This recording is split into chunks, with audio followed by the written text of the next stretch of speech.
Hi guys! Good morning everyone! Ayan, kumusta po sa inyong lahat? Lalo po sa ating mga new followers. Ayan, maraming salamat po. Meron na po tayong 9.8k followers. Thank you so much everyone sa walang sawa po sa pagsuporta sa Ma'am She and Trisan. So guys, may ulam na po ba kayo?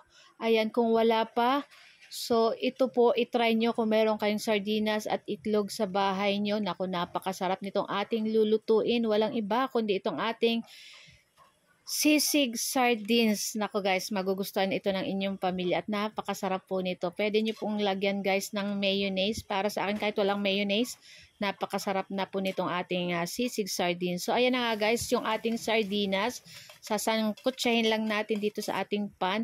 Ayan, bali tinanggalan ko lang yan ng sauce. Ayan, pig-drain ko lang yung sauce nitong ating sardines at dinurog-durog.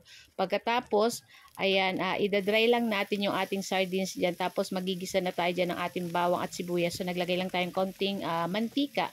And then halu-haluin na natin yung ating bawang at sibuyas doon sa ating sardines. Ayan. So gumamit po pala ako dyan ng 2 sardinas na kahit na anong brand pwede naman po. Ayan. So minix-mix na natin yan dyan guys. At pagkatapos maglalagay din po ako ng 2 pirasong sili na pig-slice ko ng ganyan. Ayan.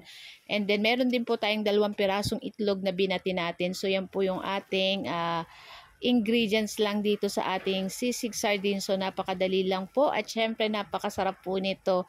At syempre sa murang halaga may masarap ka ng ganitong ulam guys. Nako, try nyo na din po itong lutuin. Ayun, pwede nyo po guys lagyan din ng mayonnaise para kung gusto nyo po medyo manamis-namis. Ako kaya guys naubusan ng mayonnaise pero okay lang yan dyan guys. At pagkatapos naglagay po pala ako ng liquid seasoning para talagang lasang-lasa yung pagka-sisig nitong ating sisig sardines. So, nga at luto na rin yan dyan guys. Syempre, hindi natin pwedeng hindi lalagyan itong ating dahon ng sibuyas para pampabango. And syempre, pampasarap pa din at pampaganda dito sa ating sisig sardines. Ayan. So, magpipiga din po tayo dyan ng kalamansi kasi sa sisig meron pong kalamansi po yan para matanggal din ng langsa yung ating sisig sardines dyan. So, kung gusto nyo pa pong maraming sili, ayan, nasa sa inyo na po. Kung gusto nyo talaga yung maanghang, dagdagan nyo na lang po ng sili or pwede nyo lagyan ng labuyo. So guys, ayan, ito lang po ang aming video today. So kung ano po, bago pa lang kayo, wag nyo po sanang kalimutan sa aming page na mag-like, mag-follow para palagi po kayo updated sa aming mga bagong video na i-upload. So guys, tara na at samahan nyo na kaming kumain at tikman itong ating napakasarap na ulam for today's video.